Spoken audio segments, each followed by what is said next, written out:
Salivary amylase একটা unique enzyme যেটা আমাদের বাক্কাল ক্যাভিটিতেই বেরোয় এবং এটা কি করে কমপ্লেক্স পলিস্যাকারাইডদের ভাঙতে শুরু করে ইনটু সিম্পল ডাইস্যাকারাইডস অর মনোস্যাকারাইডস, ঠিক আছে। এবং এদের এই যে লুমেন গুলো থাকে আর এই যে ম্যাট্রিক্সটা থাকে, ঠিক আছে, এই লুমেন গুলো ইজ লাইন্ড বাই কাপফার সেলস। এই কাপফার সেলস গুলো কি করে, এই কাপফার সেলস গুলো ফ্যাগোসাইটোসিস করে, ফ্যাগোসাইটিক ফাংশন আছে। আগে বিটা সেলের কাজটা বলিনি। বিটা সেলস কি সিক্রিট করে, ইনসুলিন। ইনসুলিন কি করে, আমাদের বডিতে যখন প্রচুর ফ্রি গ্লুকোজ থাকে, আনইউজড বা আনইউটিলাইজড গ্লুকোজ থাকে, সেই গ্লুকোজকে কি করে গ্লাইকোজেনে কনভার্ট করে দেয়। সেই গ্লাইকোজেনটা কোথায় স্টোরড হয়, আমাদের লিভারের যে হেপাটিক সেল আছে সেই হেপাটিক সেলের লুমেনের ভেতরে।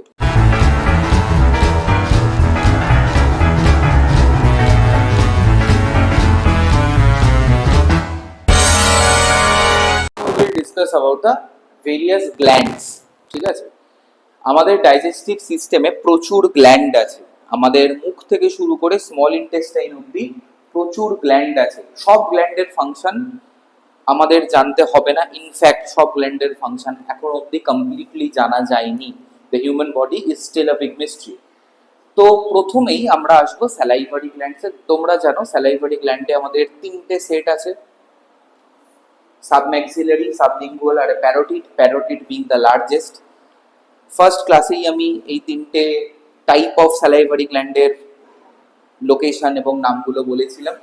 তো সাবলিঙ্গুয়াল জিভের নিচে থাকে, সাবম্যাক্সিলারি আমাদের আপার জয়ের ব্যাক সাইডে থাকে, আর parotid the largest paired salivary gland just underneath our ears, ওখানে থাকে, ঠিক আছে, কানের জাস্ট নিচের দিকে থাকে, একটু পেছন দিক করে এই রিজনটাতে জেনারেলি থাকে। ওকে, যেমন এইখানটা তোমরা প্রেস করলে you will feel a bit of salivation in your mouth, ঠিক আছে, এটাকে মেকানিক্যাল স্টিমুলেশন অফ স্যালাইভেশন বলা হয়।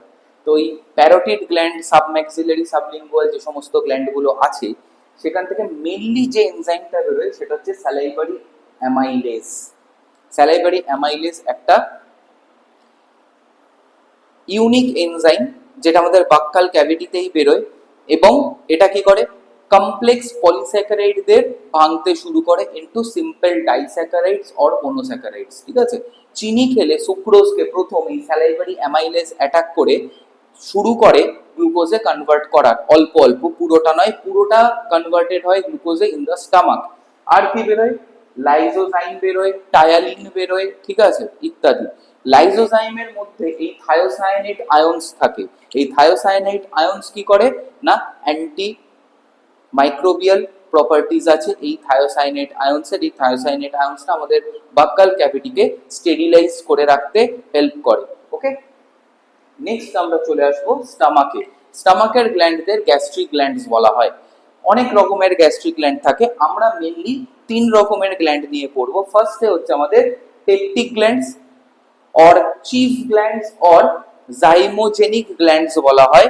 এবং আমি পাশে দেখো সেলস লিখেছি, কারণ এই গ্ল্যান্ডস গুলো যে সেলস দিয়ে তৈরি সেই সেলস গুলোকেও সেম নামে ডাকা হয়, peptic cells, chief cells or zymogenic cells. এরা কি করে, এরা দুটো প্রো এনজাইম সিক্রিট করে, পেপসিনোজেন আর প্রোরেনিন। এই পেপসিনোজেন আর প্রোরেনিন স্টামাকের HCl এর সাথে রিঅ্যাক্ট করে বা HCl এর হাতে অ্যাক্টিভেটেড হয়ে পেপসিন আর রেনিনে কনভার্টেড হয়ে যায়। আর কি রিলিজ করে, গ্যাস্ট্রিক অ্যামাইলেজ আর গ্যাস্ট্রিক লাইপেজ। এই যে পেপসিন, এটা আমাদের প্রোটিওলাইটিক এনজাইম, এটা প্রোটিন ডিজেশনে হেল্প করে, প্রোটিনকে অ্যামাইনো অ্যাসিডে ভাঙতে হেল্প করে। প্রোরেনিন থেকে যখন রেনিন হয়, ঠিক আছে, এই রেনিনটা কি করে, রেনিন আমাদের মিল্ক বা মিল্ক প্রোডাক্টসদের ব্রেকডাউন করতে সাহায্য করে। কারণ মিল্ক প্রোডাক্টসের মধ্যে কি থাকে, গ্যালাক্টোজ থাকে, ল্যাকটোজ থাকে, মল্টোজ থাকে, এগুলোকে ব্রেকডাউন করতে হেল্প করে। ডাইস্যাকারাইডস যেগুলো থাকে, পলিস্যাকারাইডস যেগুলো থাকে মিল্কে বা মিল্ক প্রোডাক্টসে, সেগুলো ভাঙতে হেল্প করে। অ্যামাইলেজ কি করে, গ্যাস্ট্রিক অ্যামাইলেজ সুক্রোজকে ভেঙে গ্লুকোজ ফ্রুক্টোজে কনভার্ট করে দেয়। Complete conversion of polysaccharides into মনোস্যাকারাইডসটা হয় এই গ্যাস্ট্রিক অ্যামাইলেজের হাত ধরে।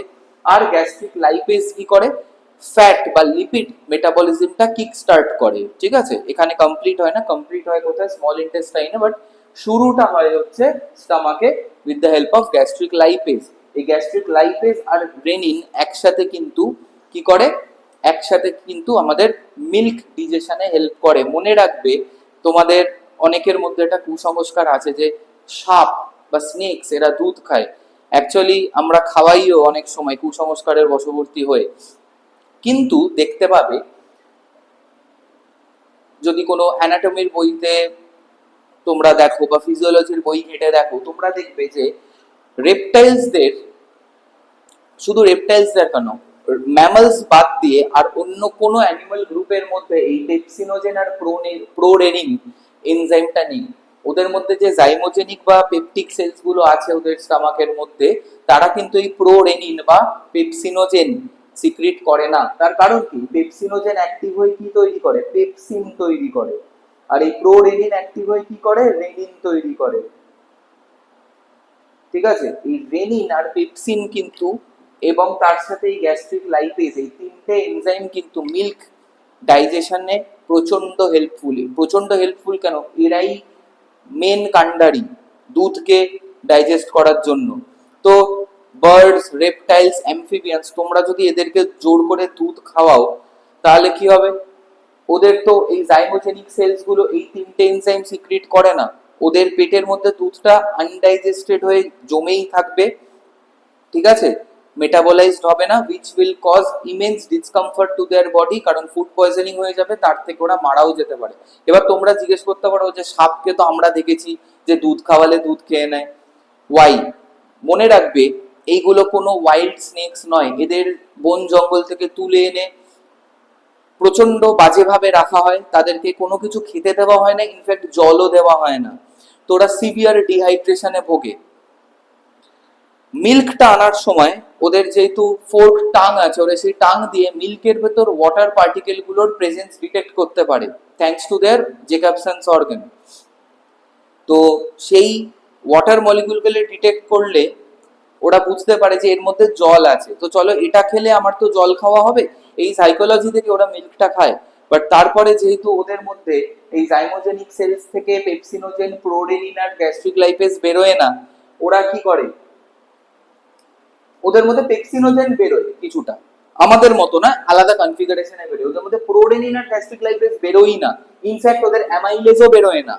তো তার ফলে কি হবে, ওরা প্রোটিনের মানে ওরা যে মিল্কের মধ্যে যে যে কমপ্লেক্স যে গ্লাইকো প্রোটিনস গুলো আছে বা গ্লাইকোলিপিড গুলো আছে, সেগুলোকে ওরা মেটাবলাইজ করতে পারে না। মিল্কটা আনডাইজেস্টেড হয়ে ওদের স্টমাকে পড়ে থাকে এবং সেটা ওখানে কি হয়, পচে যায়, it causes tremendous food poisoning and ওরা মারাও যায়।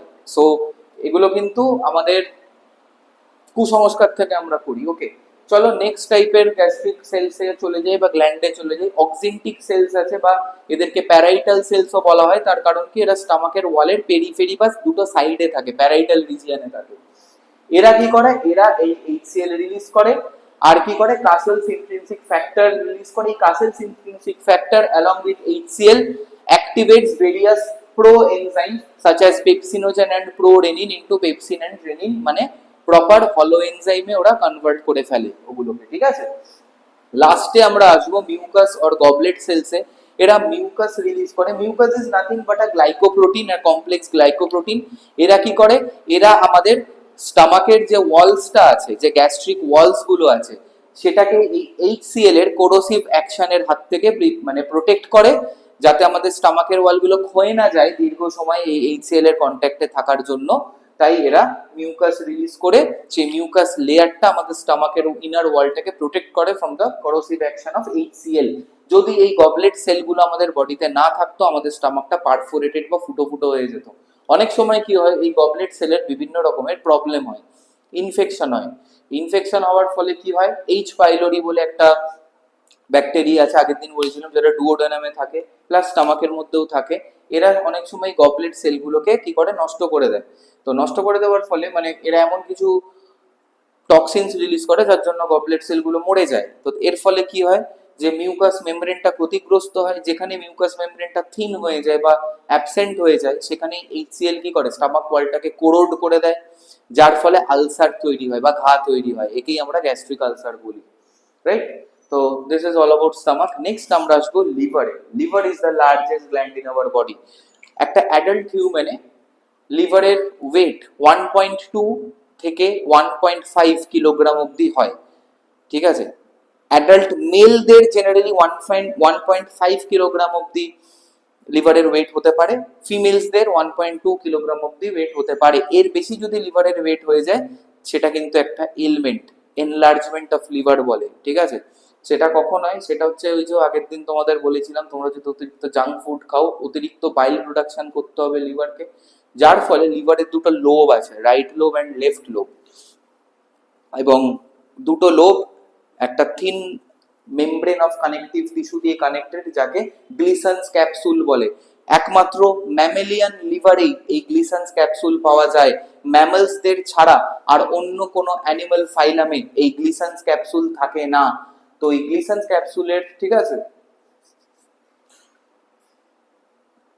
আন্ডারে বা গ্লিসান্স ক্যাপসুলের কানেকশনের মধ্যে এই রাইট লোব অ্যান্ড লেফট লোবটা থাকে, ইন্টার কানেক্টেড অবস্থায় থাকে। তো কি হয়, এই লিভারের যে সেলসগুলো, হেপাটিক সেলস আছে, এই হেপাটিক সেলগুলো ওভারওয়ার্ক করে, এবং লিভার সেলস যেহেতু নিজেরা কিছুটা রিজেনারেট করতে পারে, ওদের মধ্যে রেট অফ সেল ডিভিশন বেড়ে গিয়ে কি হয়, লিভারটার কিছু কিছু জায়গায় টিউমার লাইক গ্রোথ শুরু হয়, যার ফলে কি হয়, লিভারের ওয়েট বাড়ে, লিভারের সাইজও কিছুটা বাড়ে, যাকে লিভারের এনলার্জমেন্ট বলে, ঠিক আছে? এটা হচ্ছে জন্ডিসের প্রথম লক্ষণ, কারণ অতিরিক্ত বাইল তৈরি হয়ে গেলেই তো জন্ডিস হয় আমাদের, কারণ বাইলের মধ্যে দুটো পিগমেন্ট থাকে, বিলিরুবিন আর বিলিভার্ডিন, হ্যাঁ? তো সেই কারণেই আমাদের এই বিলিরুবিন বেড়ে যাওয়াটা জন্ডিসের ইন্ডিকেটিভ ফ্যাক্টর। তো কি হয়, অতিরিক্ত জাঙ্ক ফুড খেলে, অতিরিক্ত ফ্যাটি ফুডস খেলে লিভারের সাইজ বেড়ে যায়, বিকজ এই হেপাটিক সেলের বা হেপাটোসাইটস যাদের বলতে পারো, তাদের সেল ডিভিশন বেড়ে যায়। তো ওরা বিভিন্ন জায়গায় এরকম টিউমার লাইক কিছু গ্রোথ বানায়, যার জন্য ওদের ওয়েট বেড়ে যায়, সাইজও বেড়ে যায় ওভারঅল লিভারের, পেন হয়, এবং অতিরিক্ত বাইল বেরোয় সেই সব জায়গা থেকে, সেই সব জায়গার হেপাটিক সেলস গুলো থেকে, ঠিক আছে? তো তার ফলে কি হয়, তার ফলে বাইল বেশি বাড়ে, বিলিরুবিন বেড়ে যায় আমাদের ব্লাড স্ট্রিমে, জন্ডিসের সমস্ত সিমটমস বডিতে দেখা যায়, যাকে আমরা জন্ডিস বলি। অ্যাকচুয়ালি এক্সেস বাইল সিক্রিশনটাকেই জন্ডিস বলা হয় এক কথায়। হেপাটিক সেলস গুলো জেনারেলি হানিকম্বের মতো দেখতে হয়, মানে হেক্সাগোনাল দেখতে হয়। ওই যে তোমরা কেমিস্ট্রিতে বেনজিন পড়েছো বা পড়ছো, এরকম এরকম দেখতে হয়, হ্যাঁ। এর সাথে আবার এরকম গ্যাপ দিয়ে গ্যাপ দিয়ে এরকম থাকে, এরকম থাকে, লুমেন থাকে এদের ভেতরে, ঠিক আছে? এবং এদের এই যে লুমেন গুলো থাকে আর এই যে ম্যাট্রিক্সটা থাকে, ঠিক আছে, এই লুমেন গুলো ইজ লাইন্ড বাই কাপফার সেলস। এই কাপফার সেলস গুলো কি করে, এই কাপফার সেলস গুলো ফ্যাগোসাইটোসিস করে, ফ্যাগোসাইটিক ফাংশন আছে। কোনো রকম যদি প্যাথোজেন লিভারকে অ্যাটাক করে, সেগুলোকে ওরা, বা কোনো ফরেন সাবস্টেন্স বা কোনো হার্মফুল টক্সিনস যদি লিভারে চলে আসে, এই কাপফার সেলসগুলো কি করে, ফ্যাগোসাইটোসিস করে, করে নষ্ট করে দেয়। প্লাস এই হেপাটিক সেলস এবং কাপফার সেলসের যে স্মুথ এন্ডোপ্লাজমিক রেটিকুলাম থাকে, এরা বিভিন্ন অ্যালকোহল, ড্রাগস, মেডিসিনকে ডিটক্সিফাই করে। তাই অতিরিক্ত যদি তুমি অ্যালকোহলিক হয়ে পড়ো, অতিরিক্ত যদি ড্রাগ ফাগ নাও বা বিনা কারণে ওষুধপত্র খেতে থাকো, তাহলে কি হবে, তাহলে এই SER of the Kupffer cells and the hepatic cells, ওরা ওভারওয়ার্ক হয়ে গিয়ে একটা সময় আর কোনো রকম ডিটক্সিফাই করতে পারবে না। তো হার্মফুল কেমিক্যালসগুলো আমাদের বডিতে অ্যাকুমুলেট হবে, লিভারে অ্যাকুমুলেট হবে, লিভারটা নষ্ট হতে শুরু করবে, এই কাপফার সেলস এবং হেপাটিক সেলসগুলো মরতে শুরু করবে, they will start to die of a condition known as cirrhosis of liver. এটাকে অ্যালকোহলিক বা ড্রাগ ইনডিউস সিরোসিস বলে, আর আগের ক্লাসে আমি বলেছিলাম ফুড ইনডিউসড সিরোসিস, ঠিক আছে, বা নন অ্যালকোহলিক সিরোসিস। চলো নেক্সট আমরা আসবো pancreas. Pancreas is a mixed gland. আচ্ছা, আর একটা জিনিস বলে রাখি, এই যে বাইলটা লিভার থেকে বেরোচ্ছে, হেপাটিক সেলস থেকে বেরোচ্ছে, এর একটা বাইল ডাক্ট হয়ে আসছে বাইরে। কোথায় আসছে? আমাদের গল ব্লাডারে আসছে। Gall bladder is the store house of bile. আর এই গল ব্লাডার থেকে একটা ডাক্ট বেরোচ্ছে যার নাম হচ্ছে ক্রিপ্টিক ডাক্ট। তো এই ক্রিপ্টিক ডাক্ট আর বাইল ডাক্ট একসাথে মিলেমিশে কমন হেপাটিক ডাক্ট ফর্ম করে। এই কমন হেপাটিক ডাক্ট আবার প্যানক্রিয়াটিক ডাক্টের সাথে ইউনাইট করে আমাদের ডুওডেনামে ঢুকছে, ঠিক আছে, ডুওডেনামে ঢুকছে, forming a common hepatopancreatic duct. আর এই যে ডুওডেনামের যে জায়গাটায় এই কমন হেপাটো প্যানক্রিয়াটিক ডাক্ট ঢুকছে সেখানে একটা স্ফিংটার আছে, ঠিক আছে। সেই স্ফিংটারটার নাম হচ্ছে sphincter of Oddi. Sphincter of অড্ডি, ঠিক আছে। এই স্ফিংটার অফ অড্ডিটাই ডুওডেনামে কমন হেপাটোপ্যানক্রিয়াটিক ডাক্টটাকে এন্টার করতে হেল্প করছে এবং ওর যে ওপেনিংটা লুমেনটাকে কন্ট্রোল করছে, ঠিক আছে। তাহলে কি বললাম, বাইলটা কোথায় যাচ্ছে? এই হেপাটিক সেলস থেকে, হেপাটিক সেলস থেকে হেপাটিক ডাক্ট, হেপাটিক ডাক্ট থেকে যাচ্ছে গল ব্লাডারে, গল ব্লাডার, ঠিক আছে। গল ব্লাডার থেকে বেরোচ্ছে ক্রিপ্টিক ডাক্ট। ক্রিপ্টিক ডাক্ট আবার হেপাটিক ডাক্টের সাথে একসাথে মিলে যাচ্ছে এই এইচডি প্লাস সিডি, মানে cryptic duct and hepatic duct. এই দুটো মিলে কি তৈরি করছে? এই দুটো মিলে তৈরি করছে কমন কমন বাইল ডাক্ট, সিবিডি। এই কমন বাইল ডাক্ট আবার এই প্যানক্রিয়াস থেকে একটা কি আসছে? প্যানক্রিয়াটিক ডাক্ট আসছে, পিডি। তো এই সিবিডি প্লাস পিডি একসাথে কি করছে? কমন হেপাটো প্যানক্রিয়াটিক ডাক্ট তৈরি করছে। হেপাটো প্যানক্রিয়াটিক ডাক্ট কোথায় ঢুকছে? কোথায় ঢুকছে? ডুওডেনামে, ডুওডেনামে ঢুকছে। আর এই ডুওডেনামে যেখানটা ঢুকছে সেই জায়গাটায় কে আছে? কমন হেপাটোপ্যানক্রিয়াটিক ডাক্টকে ডুওডেনামে ঢুকতে কে হেল্প করছে, কে রেগুলেট করছে সেই ওপেনিংটা? Sphincter of Oddi, sphincter of Oddi help করছে। তো প্যানক্রিয়াসের যে এক্সোক্রাইন পার্টটা আছে, ঠিক আছে, প্যানক্রিয়াসের যে এক্সোক্রাইন পার্টটা আছে সেই এক্সোক্রাইন পার্ট থেকে আমরা প্যানক্রিয়াটিক অ্যামাইলেজ পাচ্ছি, প্যানক্রিয়াটিক লাইপেজ পাচ্ছি, ঠিক আছে। প্যানক্রিয়াটিক অ্যামাইলেজ পাচ্ছি, প্যানক্রিয়াটিক লাইপেজ পাচ্ছি, এই দুটো এনজাইম পাচ্ছি যাদের ফাংশন, প্যানক্রিয়াটিক অ্যামাইলেজের ফাংশন হচ্ছে কি পুরোপুরি সমস্ত রকম complex starch, complex পলিস্যাকারাইডকে complex গ্লাইকো proteins গুলোকে ভেঙে দিয়ে, ঠিক আছে, গ্লাইকো লিপিডস গুলোকে ভেঙে দিয়ে কি করা না, তাদের থেকে যে সুগার পোর্শনটা বেরোলো সেই সুগার পোর্শনটাকে গ্লুকোজ ফ্রুক্টোজে কনভার্ট করে দেওয়া। আর বাকি যে প্রোটিন এবং লিপিড পার্টটা আছে, গ্লাইকো প্রোটিন এবং গ্লাইকো লিপিডসের যে লিপিড এবং প্রোটিন পার্টটা আছে সেটা এই লাইপেজ এনজাইমটা ডাইজেস্ট করতে হেল্প করছে। অ্যাকচুয়ালি লিপিড পোর্শনটা না, প্রোটিন পোর্শনটা এই প্যানক্রিয়াটিক লাইপেজ হেল্প করছে ব্রেকডাউন করতে। আর লিপিড পোর্শনটা কে হেল্প করছে ব্রেকডাউন করতে? বাইল। ফ্যাট পোর্শনটাকে, ফ্যাট মেটাবলিজমটা আমাদের বাইল করছে, কারণ বাইলের মধ্যে প্রচুর বাইকার্বনেট সল্টস আছে যারা কিনা এই ফ্যাটটাকে ব্রেকডাউন করে ইনটু ফ্যাটি অ্যাসিডস অ্যান্ড গ্লাইসেরল। সোজা ভাষায় ট্রিগার করে beta oxidation of fatty acid, যেটা কিনা আউটার মেমব্রেন অফ দ্য মাইটোকন্ড্রিয়াতে হয় ইনসাইড দ্য হেপাটিক সেলস, ঠিক আছে। এই বাইল হেল্প করছে। আচ্ছা, এন্ডোক্রাইন কিছু পার্ট আছে প্যানক্রিয়াসের, যে এন্ডোক্রাইন গ্ল্যান্ড বা এন্ডোক্রাইন পার্টটাকে আমরা একসাথে আইলেটস অফ ল্যাঙ্গারহ্যান্স বলি, যেটা তিনটে টাইপ অফ সেলস দিয়ে তৈরি। Alpha cell secrete glucagon. Glucagon কি করে? ব্লাডে যে ফ্রি গ্লুকোজ মলিকিউলস গুলো আছে সেগুলোকে গ্লাইকোজেন বানিয়ে দেয় এবং সেই গ্লাইকোজেনটা লিভারের এই হেপাটোসাইটের যে লুমেন গুলো আছে এখানে স্টোরড হয়, ঠিক আছে।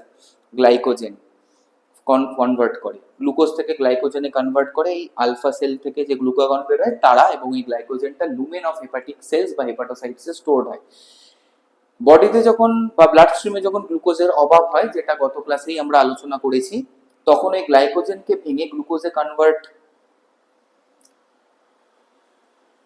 সরি আমি উল্টো বললাম, এই যে আলফা সেলস যে গ্লুকাগন, ঠিক আছে, গ্লুকাগন কি করে, আগে বিটা সেলের কাজটা বলিনি। বিটা সেলস কি সিক্রিট করে, ইনসুলিন। ইনসুলিন কি করে, আমাদের বডিতে যখন প্রচুর ফ্রি গ্লুকোজ থাকে, আনইউজড বা আনইউটিলাইজড গ্লুকোজ থাকে, সেই গ্লুকোজকে কি করে গ্লাইকোজেনে কনভার্ট করে দেয়। সেই গ্লাইকোজেনটা কোথায় স্টোরড হয়, আমাদের লিভারের যে হেপাটিক সেল আছে সেই হেপাটিক সেলের লুমেনের ভেতরে। এবার যখন বডিতে ব্লাড স্ট্রিমে ফ্রি গ্লুকোজের অভাব হয়, যখন আমরা খুব স্ট্রেনাস অ্যাক্টিভিটি করছি, ব্লাডের যত গ্লুকোজ ছিল সেই গ্লুকোজগুলো ইউটিলাইজড হয়ে গেছে, ব্লাডে ফ্রি গ্লুকোজ আর সেরকম ভাবে নেই, তখন এই আলফা সেল থেকে গ্লুকাগন বেরোয়। গ্লুকাগন কি করে, গ্লুকাগন আমাদের গ্লাইকোজেনের রিজার্ভ যেটা লিভারে আছে, সেই লিভারের গ্লাইকোজেনের রিজার্ভকে ভেঙে ব্লাড স্ট্রিমে ফ্রি গ্লুকোজের মাত্রা বাড়িয়ে দেয়, মানে গ্লাইকোজেন থেকে গ্লুকোজ কনভার্ট করে। ঠিক আছে, তাহলে ইনসুলিন যে প্রসেসটায় গ্লুকোজ থেকে গ্লাইকোজেন তৈরি করছে তাকে গ্লাইকোজেনেসিস বলছি। আর যে প্রসেসে গ্লুকাগন লিভারের গ্লাইকোজেন থেকে ব্লাড স্ট্রিমে ফ্রি গ্লুকোজ বাড়িয়ে দিচ্ছে, মানে লিভারের গ্লাইকোজেনকে ভেঙে ব্লাড স্ট্রিমে ফ্রি গ্লুকোজ তৈরি করছে, সেই প্রসেসটাকে বলা হচ্ছে glycogenolysis catalysed by glucagon.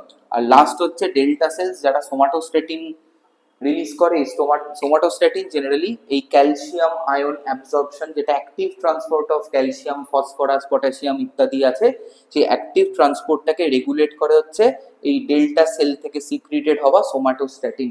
Plus এই সোমাটোস্ট্যাটিন আমাদের T3 T4, ঠিক আছে, থাইরয়েড যে হরমোনস গুলো আছে সেই T3 T4 থাইরয়েড হরমোনস এর সাথে ইন ট্যান্ডেম কাজ করে, একসাথে কাজ করে। এই জেনারেলি আমাদের আয়নিক যে ব্যালেন্সটা আছে, আমাদের যে আয়নিক আপটেক এবং মাইক্রোনিউট্রিয়েন্ট গুলোর, ভিটামিনস, আয়নস, এদের মেটাবলিজমটাকে রেগুলেট করে টু সাম এক্সটেন্ট। ঠিক আছে, ইন্টেস্টাইনেও প্রচুর গ্ল্যান্ড আছে। ইন্টেস্টাইনের গ্ল্যান্ডগুলো আমাদের অতটা ইম্পর্টেন্ট নয়।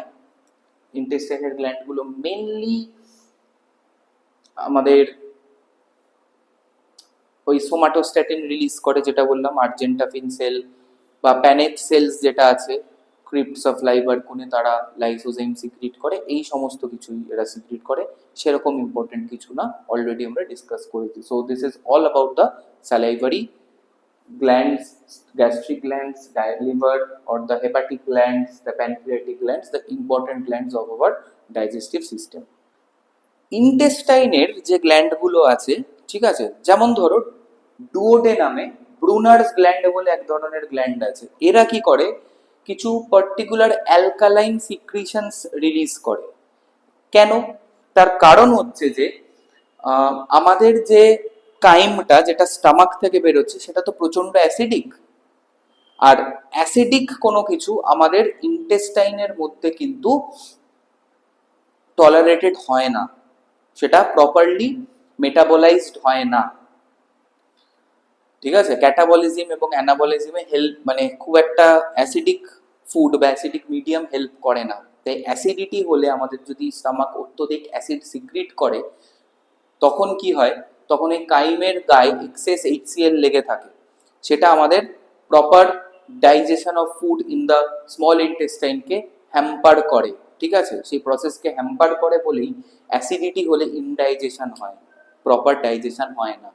তো যাতে এই অ্যাসিডিক কাইমটাকে আমরা প্রপারলি ব্রেকডাউন করতে পারি, ক্যাটাবলাইজ করতে পারি এবং অ্যানাবলাইজ করতে পারি, সেই কারণে ওই ব্রুনার্স গ্ল্যান্ড যেটা ডুওডেনামে আছে তার একটা অ্যালকালাইন সিক্রিশন তারা তৈরি করে এবং সেটাকে সিক্রিট করে, যেটা কাইমের পিএইচটাকে বাড়িয়ে দেয়, মানে it makes the chyme alkaline, কিছুটা নিউট্রালের দিকে পুশ করে।